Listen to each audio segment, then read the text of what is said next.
Coming up in the LCS preview show, we reflect on Diamond and Darian's departure, get our fantasy rocked by Prolly, and let you settle a disagreement between Ja and Claky D. Don't touch that browser. The LCS preview show starts right now.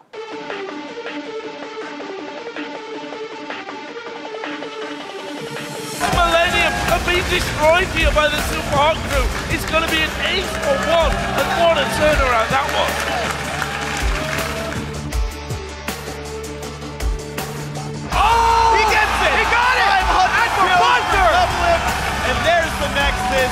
CLG holding on to first place. Good Fnatic chasing on this one. Tabs gets exploded by Peke. It's a perfect super week, ladies and gentlemen, for Fnatic. No way! Right to the turret! This is going to be first blood. That was all special right there. What a super week for Curse.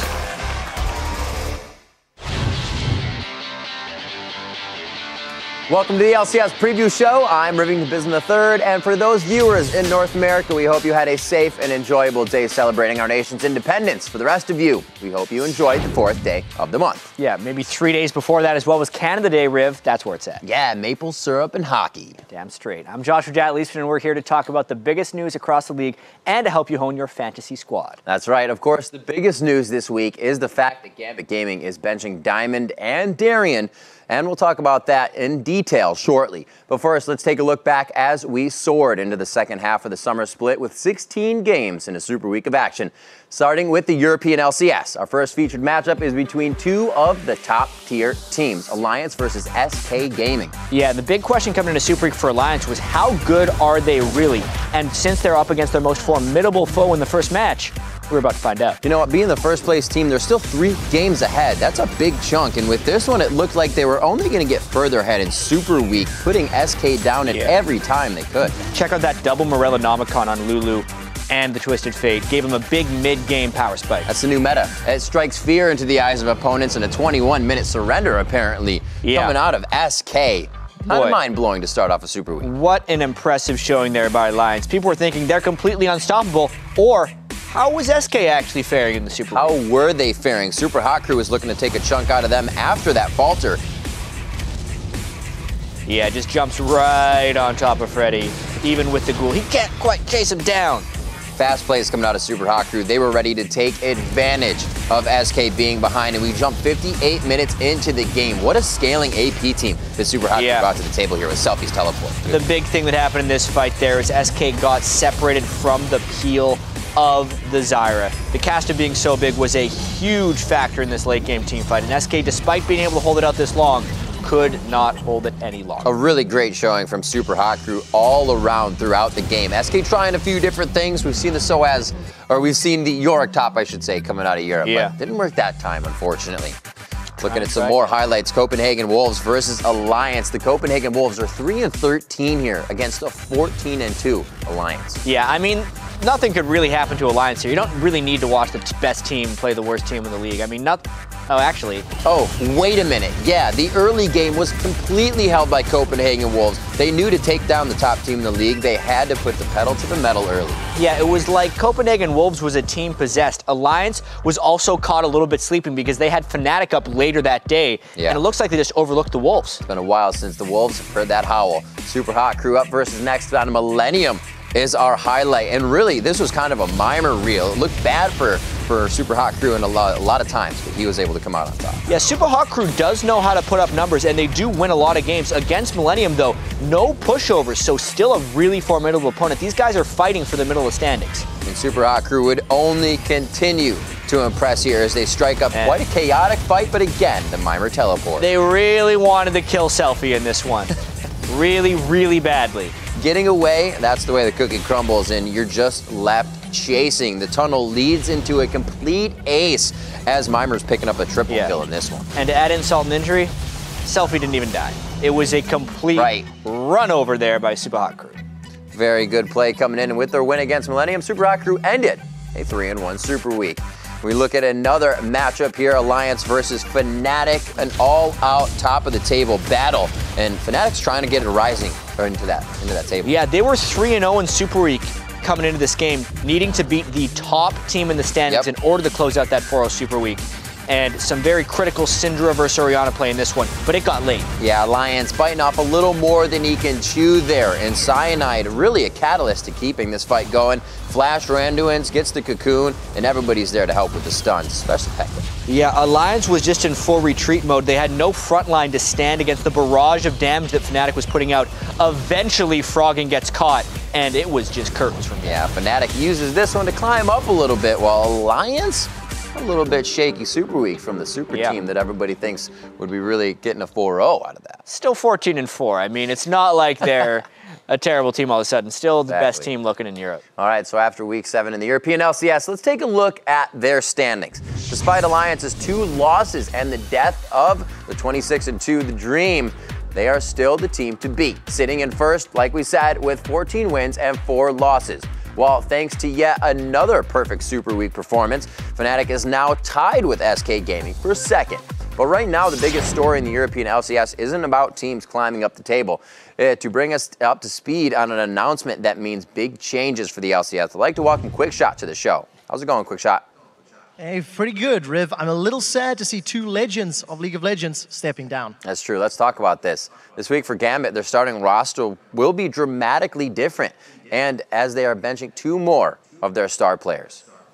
Well, that's right. So Gambit, they've been struggling this summer. They've actually been struggling since Alexic left before the split began. He was replaced by Nick, who has done an admirable job in that mid lane, but it's simply not enough to solve all of Gambit's woes. Diamond and Darien have been benched by Gambit for week 8, and they have been replaced by Cubon in the top lane, formerly of Meteor Makers last year, currently playing for Reason Gaming, and Lolex in the jungle. Lolex did, of course, substitute for Gambit when they played at the Roadshow in London. Now, Diamond and Darien, they've been playing together with the rest of the team since 2011, where they joined Team Empire. Empire then became Moscow 5 in 2012, and they went on a rampage, tearing apart European events and every Intel Extreme Masters they attended. Moscow 5 eventually became Gambit, where the team had a fantastic performance through most of 2013, including attending Worlds at the end of the year. And this is a drastic and worrying change for the team, considering how close they are to Worlds this year. Diamond took over the face of Gambit since Alex's departure in the summer split, and he's got an incredible list of accomplishments. I think he's one of the most innovative players that actually revolutionized the jungle role in competitive League of Legends. He played a bunch of unorthodox champions. Well, they were unorthodox at the time until Diamond made them standard. And I think the biggest ones that really stand out for me is Volibear and Nasus from Season 3. If you even go further back to Season 2 in 2012, I would dare say it was Diamond that inspired others with his aggressive counter-jungling. He set the de facto mode of jungling in the game. He brought champions like Evelynn, like Udyr, like Xin Zhao to the limelight when many other teams and players considered him weak. And last year, just some more highlights, he actually played against Insects in a Lee Sin versus Lee Sin battle at the All-Star match. Unfortunately, Diamond came away with a loss, but it was memorable nonetheless. He was again voted into this year's All-Star event in Paris, and he's got a massive fan base behind him because of his incredible level of play and because of all of the years of amazing performances he's put together. Now, Darien is also on the bench, and he's got a list of accomplishments of his own, both positive and negative. I think the most recent is, of course, how dominant he was with Warwick in the spring split. His swag style of play, because every top laner needs a Deathcap, Rylai's, and Omewrecker. And of course, you can't forget Darien's feed to win strategy. It worked up. Both of these players represent pillars for Gambit. They've been with the team from the beginning. And the question is, how will they perform without 2 of their original 5?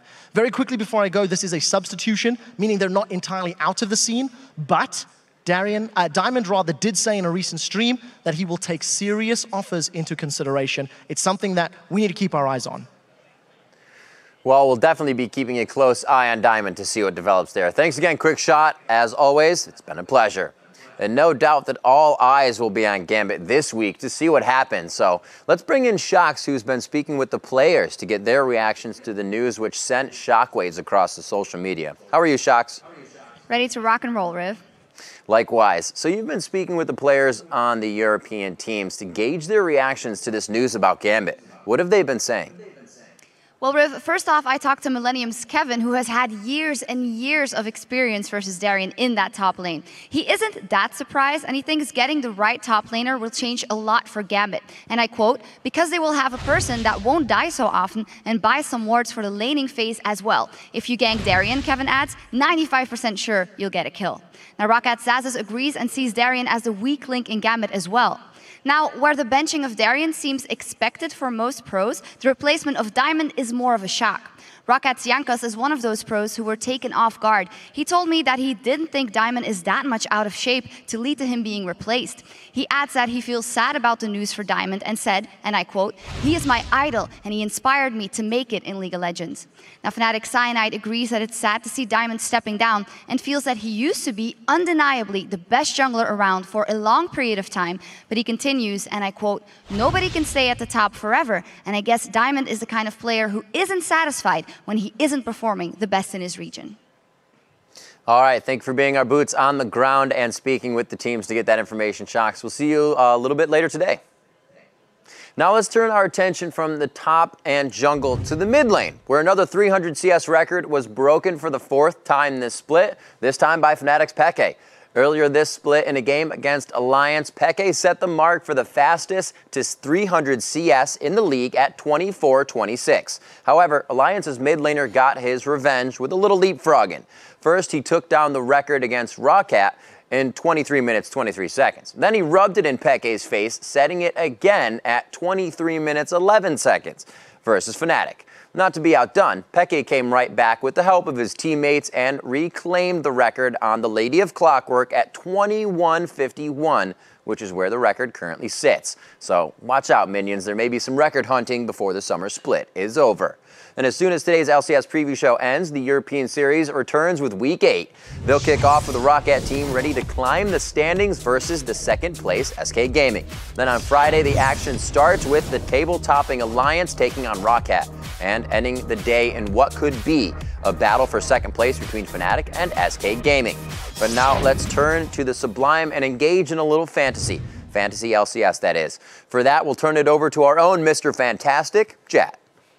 Thanks, Riv. And since last week was a super week, we had 32 games played across North America and Europe, hopefully resulting in a ton of fantasy points for your team. So first, we're going to take a look at the studs who grabbed the most points. Selfie, he lived up to his name here, pulling in 111 points against only having been estimated for 65. So he was the highest fantasy earner. Xiao Xiao as well, right behind him, racking up 98 points off an estimated 77. And Reckless rode in on the power of Fnatic's undefeated Super Week, grabbing 96 points versus estimated 78. Now, we also need to give some props to the viewers who named the top fantasy stud from Week 7. Both Nicholas Anderson and Tom Monster named Selfie as the #1 point grabber. So congratulations to both of you on your predictive powers and most importantly, your hashtag control. But with the sweet must come the sour, and here were the duds from Week 7. First up was Darren and Diamond's teammate Genja, who was nearly 30 points off the pace, pulling in only 37 from an estimated 68. Next up was Balls, who fell off in the top lane. And although Cloud9 went 2-2 for the week, he only pulled in 43 points from an estimated 58. And one surprise dud was Alliance. The first place team dropped a loss to the Copenhagen Wolves and Fnatic, and then because they forced SK into that early surrender, they didn't get many fantasy points from that game either, and just overall had a bad week. But now let's actually check out some of the sleepers who should wake up this week and you should definitely be playing. Now here's Selfie. He was one of our studs last week, so he's not really a sleeper, but considering he's only being started in 14% of the leagues, he may as well be a sleeper. So that sound you're hearing is your alarm clock going off. Play Selfie. Pobelter as well should be good this week. He faces Curse and Cloud9, and in EG's 2 victories against those teams, he was 6-0 in his KDA, 6.0 KDA. And besides being a KDA champ, he also picked up the record for the most CS in a single game in the North American LCS, making him a fantasy farmer as well. And Curse, everyone on Curse. Speaking of them, I feel good about their chances this week. They face Complexity and the Evil Geniuses, and in the 2 wins against those teams, the team combined had a 7.82 KDA. And also we have some red alerts that we do pretty much every week that you need to stay away from. This guy, Diamond, and Darian, as QuickShot just mentioned, were both benched. So you'll need to make sure that neither of them are in your lineup and that you slot in some replacements. We've already mentioned this split that you should bench both of these players, and at this point you should just probably drop them completely. That also brings us to Voyboy. And I know I said Curse was going to have a good week, so why is Voyboy on the alert list? There's 2 reasons. One, he has struggled to earn fantasy points in Curse's 4 games against EG and Complexity, and his 2.73 KDA is troubling. The second reason, though, is we had a disagreement in our production meeting about whether Voyboy should be a sleeper or an alert, so we actually decided to let you guys be the judge. Claky D thinks Curse is going to do not very well. I think they're going to do well. So if you agree with me that Curse will crush this week, then hit us up on Twitter at LOL Esports and use the hashtag JatIsRight. If you agree with the LCS Preview Show stats guru Claky D that Voyboy and Curse will get crushed, then use the hashtag ClakyDisRight. And just so you know, Claky D is tied for 4th in our LCS Preview Show league. Just mentioning that. Now let's send it back over to Riv for a look at the champion countdown. Claky D is right. Oh yeah, we've only had one new face make a splash into the summer pool party this week. Well, last week, I guess. So let's take a look at the champion countdown. Our newest champion comes to us courtesy of Overpowered. He picked the Majestus Ascendant versus the Copenhagen Wolves. That was our first Xerath this split. That brings our total to 65 champions picked so far in the summer. And we're way behind the 82 picked at this point in the spring. Unless some new champions start lining up for the diving board, this party might just fizzle before it sizzles. But one lucky viewer was able to call out our new champion, even though he might have been slightly late or perhaps Chrono shifted ahead before he remembered to tweet. Either way, at any rate, Thomas Byron uncannily identified Xerath as our next champion to be picked. Congrats on your mental prowess. Let us know if the upcoming lottery numbers, if you happen to spot them. The day after they came out, even. So if you think you have what it takes to call out the next new champion we'll be seeing this week, send it to us on Twitter at LOL Esports along with the hashtag LCS Preview. Now we'll go behind the scenes to spy on your favorite players during their most intimate and unguarded moments. At least that's what it used to be that way. That's right, it's time for this week's All Chat. Hey, probably. Hello? Hello? Hello? Hello? Hello? Hello? What's guys? Hello? I won a solo queue game today, so just try not to lose that half. I won as well. Yeah. Oh no, I didn't win. I had you on my team. Never mind. Oh yeah, clearly. You knew when to come to me? I outplayed Creighton so hard. Oh my god. Yasuo does a lot of damage. Oh, you're the first one to notice. Congratulations. Did you realize, Turtle, how much damage Yasuo does? Nice. Is it game? Yeah, are we gonna ascend to the heavens on your back? No, but nobody will hit skill shots on me. He's so fast. Watch ult. Goodbye. Aatrox is actually my favorite feeding champion as well, guys. That's Shivana. I do think he has quite a good death animation. Twitch mid. Yeah, Eva's top. Eva's top. Eva's top. I'll push bottom half. Push bottom. Do you have TP, Freddy? No, I don't. Okay. Everyone jump. Everyone jump. I went second sacrifice myself. See ya, Yuri. I go, maybe. Maybe Skarner? No. Okay. Spike. Yuri, see you. It was nice knowing you. Wait, excuse me. Can I get Red Bull? Yes, me too, please. Can I get one as well? Can I get a steak?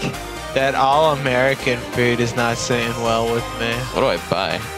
I don't know. I'll tap. I know BT. Alright. Renekton can go bottom right now. Should I buy Banshee straight or Negatron into BF? I got Mobies. I'm taking the gamble. Alright, I got Large Rod. I have Infinity Edge. Like, this is a huge spike. Okay. Cop bought 2 IEs by accident, by the way. Oh my god, I'm so fucking bad. I bought 2 IEs. I'm an idiot. Okay. Can you refund or? No. Oh. You have to get more personalities like an A. Oh. So TSM. Dignitas. Oh, okay. We sure about the Ziggs? He's a little risky. Yeah, his laning phase isn't really safe. I'm trolling. But he scales really well. I can't wait for them to use this clip. Always some clutch moments you catch in All Chat that you never would have thought happened, like when we described it as the best BF buy because of the Infinity Edge. I mean, double Infinity Edge. You never really knew what Cop was thinking until now. He did tweet oops after the game. He did tweet oops. He knew. So for a special extended version of All Chat, be sure to visit the LCS Preview Show page, lolesports.com. Now for last week, we had 3 players get added to 2 of the most exclusive clubs in the LCS. And the credentials for the membership, I gotta say, they're pretty tight. Yeah, if you can believe it, even Riv and I couldn't get into this club. Nope. Not even. Well, I'm not giving up hope just yet. We'll see what happens. But to get invited to this party, you do need to have 500 kills or 1,000 assists in the LCS. And with 102 games so far, the club has just opened up, actually, the last 2 weeks for the first members. Yeah, the first member was Bjergsen, actually, who has a combined 517 kills across 91 games in the European and North American LCS, and was the first member of the club, getting his 500th kill 2 weeks ago. And as we saw, he was joined by both Doublelift and Peke as they finished last week with 508 and 504 kills, respectively. Yeah, and right now there's only one support member on the dance floor in the 1,000 Assist Club, where xSpecial has gained entry with a massive 1,014 assists. But odds are he'll have a dance partner later this summer, with Nif currently sitting at 937 regular season assists. And no doubt players will be queuing up for entry throughout the rest of the summer split, and we'll be sure to keep an eye on who gets in. But before we head into the chase for 500 and 1,000 this week, let's bring it back to the West Coast and take a look at some of the highlights from the North American LCS. This week was all about Curse. All 4 of their games were against top teams in the standings. And on our first highlight, they face off against Team Solo Mid. Yeah, and this was a really strange move if you remember this game. Bjergsen saw the Eve on the turret with his TF ult, and they decided the 2v3 dive anyway. Against Quasta Renekton, it wasn't a good idea. He gets a double kill. Yeah, we've seen Dyrus in this situation. See it go the other way. Dyrus now knows what it's like from the end of getting that double kill on you. Quast coming up big. Glebe was also helping on the side of Team Solo Mid, though. Yeah, Team Solo Mid stalled this one out pretty long. 53 minutes, waited for the Jax and TF to power up, and the double Infinity Edges weren't helping Cop much here. No, they did not at all. Dyrus coming in with a good teleport. He's been on point with that control this year. Definitely something TSM has needed as they stepped up a lot of the roster as well. LMQ versus Curse, our next highlight. Curse began to turn things around just when you thought it would be impossible. Yeah, and speaking of turnarounds, this was a 2v3 gank where xSpecial hooked himself a Lee Sin to help Cop start out with the kill. And after he falls here, he picks himself up a double. Yeah, he does. A Cathian surprise is always fun to make sure you get under your opponent's skin and make sure you get that last laugh. Real good there. xSpecial, so many hooks. Then this game was somewhat decided by this team fight. Notice how Curse is down about 4,000 gold coming into this one, but they play the fight just right. Really such a chaotic fight going back and forth. It looks like it could be anybody's the entire time, but Curse was just too big at this point. That was the story. Gotta remember how fed Cop was throughout this, and also how good he is at predicting things. Pa-pow. They're so good at fighting from behind, I just don't get it. 34-30, we see xSpecial with the hook again as he lands it onto No Name, and then another one onto Moore. Yeah, the high CDR Threshes who land their hooks are the most dangerous of foes. Where are you going? xSpecial really controlling this game, and this pulled Curse to 1-1 on the week. Yeah, they were really looking to make a mark. Up next, xSpecial and Cop had a tremendous day against Cloud9 in our next highlight. Like we said, they fought the top 4. Yeah, coming into this week, people were thinking Curse was going to fall right to the bottom of the standings, but the Leona pick in this one really surprised Cloud9. They were not very good at handling those Leona ults. Yep, and xSpecial getting that Corki real quick, and everybody keeps going headstrong. Cloud9 looking for solace on the fountain, but they're not even going to find it. This game was a little bit strange, but Curse had the long con going on in this one. 4 kills, but the victory. That's right. We're going to jump into our next highlight of Curse versus Counter Logic Gaming. We'll see if they can take them down, and you know what? It was one of the harder games. Yeah, and who expects Cop and xSpecial to beat up Doublelift and Aphromoo in lane, except the box hits Doublelift twice, taking him low enough for Cop's execute. A great wait for the 6s, and xSpecial and Cop have just been coming out on top. More from xSpecial's Thresh. I wasn't sure how he kept getting that pick. Yeah, and then they're able to chase in just at the end, and this was kind of a protect the Cop position right there. Notice how he took a bunch of turret shots, and it only helps Curse get even more kills. Kind of goes back to old school when Cop played all the utility AD carries. Now he just gets in your face with that amount of protection, showing Doublelift what it's like to also get a zap on the Jinx. And that was the stuff all weekend that kept Curse going. COG had just been coming back into the game here, and this was a big fight, just trying to get the dive on, dumping everything onto Cop. They forgot about Voyboy, who was a rather fed Orianna at this point in the game. Voyboy and Quas coming up big at the end of this fight and just able to clear it out with the AP Brother Power. A double kill before Cop even goes down. Yeah, so at the end of the week, Curse sits at 8-10. Which was definitely not expected against the top 14 to go 3-1. Yeah, it was a good try by a lot of teams. Curse coming out huge. Those were really standings they needed to grab on such a hard week. So currently the standings in North America look like a freeway in Los Angeles. With a 4-way tie for first place, CLG, LMQ, Team Dignitas, and Team Solo Mid are stacked at the top with 11 wins and 7 losses. Yeah, and Cloud9 slipped out of that first place race, but they're only 1 game back, so they're still in it at 10-8. But they could climb back when they face TSM on Sunday. That's right, but the biggest story to come out of North America wasn't those first place teams. It was the reverse of the Curse. Curse managed to beat LMQ, CLG, and Cloud9 while going 3-1 for the week. Yeah, and heading into Super Week, it would have been hard to find someone who actually thought Curse could get 3 wins. Not only did they have their most difficult Super Week schedule of any North American team, they had struggled for most of the summer. Voyboy had been underperforming, and their all-star offseason acquisition X Special had been anything but special. But despite everything being stacked against them, Curse won 3 of their 4 games and have now won 5 of their last 7. Compare that to their first 11 games when they only managed 3 wins total, and it looks like Curse might have finally found their stride. And a lot of that success is due to X Special. Over the last 7 games, he started to play like the all-star support that helped lead Team Solo Mid to 3 trips to Worlds. Last week, he was rewarded with his first MVP award as a member of Curse as well, and in his post-game interviews, he displayed some of the leadership that Curse hoped they were getting when they signed the LCS veteran. Now this week, X Special leads his team against Complexity and the Evil Geniuses, and while a pair of games against the league's bottom team seems like it should be a walk in the park after their success last week, Curse has struggled against these 2 squads. Just 2 weeks ago, Curse went head-to-head with EG and Complexity, and while they finished 1-1, it took one of the most insane games in the summer for Curse to come back and beat Complexity. If Curse really wants to put some distance between themselves and 7th place, they need to beat EG and Complexity this week, or another 4th place finish might actually be out of reach, and they've wasted a perfect chance to climb up the standings after a near-perfect Super Week. And speaking of near-perfect performances, as Jat mentioned, last week's EG's Pobelter set an NA LCS record for the most CS in a game with 620. The previous record was 607 by XDG's ManCloud. Of course, the fact that EG's game versus Complexity lasted 65.5 minutes helped, but we've had 60-minute games before, and no other North American player has reached the 620 mark. Congratulations to Pobelter. We'll see you on the next All Chat. And we'll see if Curse can continue to improve as we head into Week 8 of the North American LCS. Saturday, it kicks off with Complexity versus the reversed Curse. Then, both teams are trying to climb the table.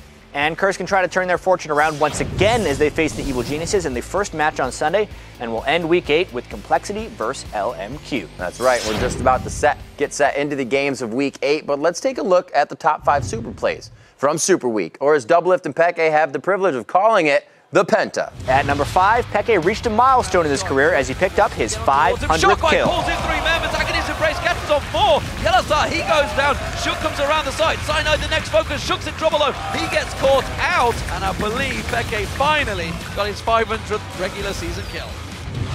And not to be outdone, at number 4, Doublelift picks up his 500th kill right before the buzzer. Kill of the LCS. Looks like he's not going to get it. He'll have to wait for the next game. Sneaky. Oh! He gets it! He got it! 500 kills for Doublelift. CLG holding on to first place. At number 3, it's Cop with a blind artillery shot over the wall. Vasily's got himself on the other side of the wall and can't return, as now Curse is 3 strong. Hits it on the prediction indeed. Shot fired, 4th place, bad choice. Coming in at number 2, Selfie somehow saves himself and helps his team pick up the ace. Sonya's coming down, but the fish is already on him. Knock up onto Selfie, wild goes himself. Can he get away from this one?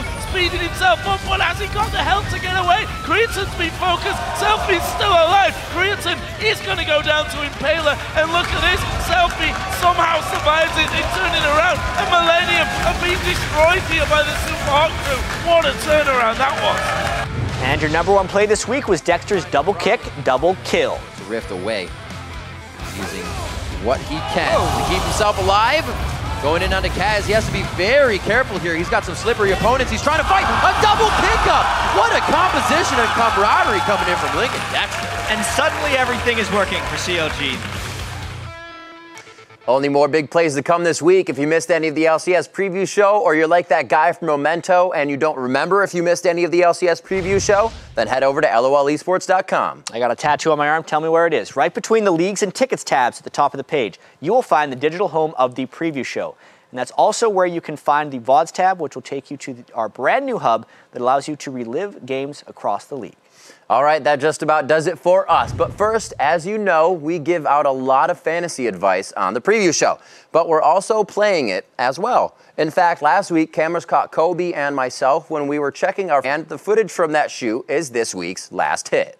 I think we're just here to ruin people's fantasy points. That's it.